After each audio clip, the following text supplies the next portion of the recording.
Baik, di sini saya akan membahas tentang cybercrime dan pelanggaran terhadap UU ITE pada cybersecurity. Nah, selamat datang di digital, di mana setiap klik, setiap data, dan setiap interaksi punya risiko.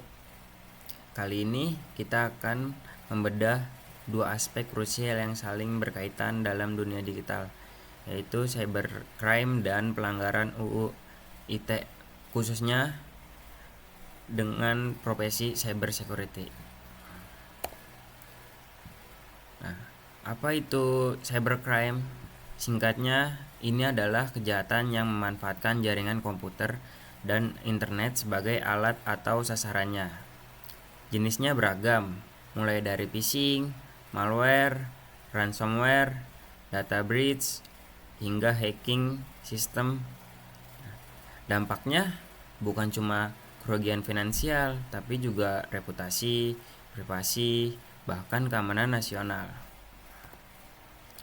Di Indonesia, kita punya Undang-Undang Informasi dan Transaksi Elektronik atau UU ITE. Undang-undang ini hadir untuk mengatur informasi elektronik dan transaksi elektronik, termasuk memerangi cybercrime. Beberapa pasal penting yang sering terkait dengan cybercrime adalah yang pertama, pasal 30, yaitu akses ilegal. Pasal ini membahas tentang setiap orang yang dengan sengaja dan tanpa hak atau melawan hukum mengakses komputer atau sistem elektronik milik orang lain dengan cara apapun. Yang kedua, pasal 31, yaitu penyedapan ilegal. Nah, pasal ini melarang penyedapan atau perekaman transmisi informasi elektronik atau dokumen elektronik tanpa hak.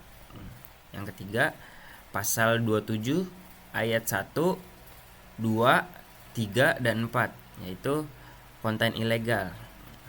Pasal ini mencakup distribusi atau transmisi konten yang melanggar asusila atau pornografi, perjudian, pencemaran nama baik, hingga pemerasan atau pengancaman.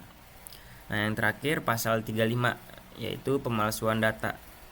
Setiap orang yang dengan sengaja dan tanpa hak atau melawan hukum melakukan manipulasi, penciptaan, perubahan, penghilangan, atau pengerusakan informasi elektronik dan dokumen elektronik dengan tujuan agar informasi elektronik atau dokumen elektronik tersebut dianggap seolah-olah data yang otentik.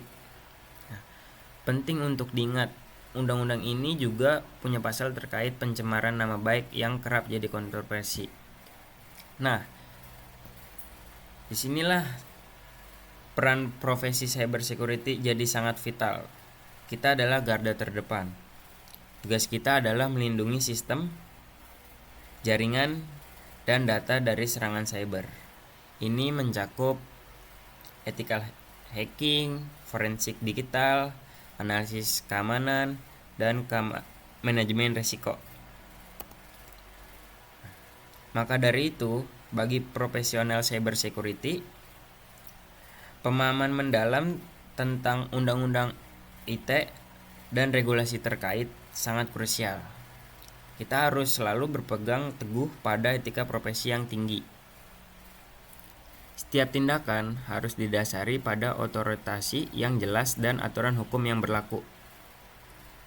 Pelatihan rutin tentang kepatuhan hukum serta sertifikasi profesional yang kredibel akan sangat membantu. Ingat, niat baik saja tidak cukup. Kepatuhan pada prosedur, dokumentasi yang rapih, dan izin yang sah adalah perisai terbaik kita dari jeratan hukum.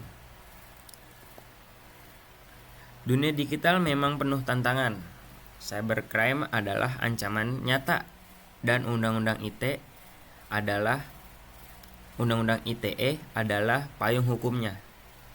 Bagi kita yang berprofesi di bidang cyber security, ini bukan hanya tentang keahlian teknis, tapi juga integritas, etika, dan pemahaman hukum. Nah, cukup sekian dari saya. Terima kasih.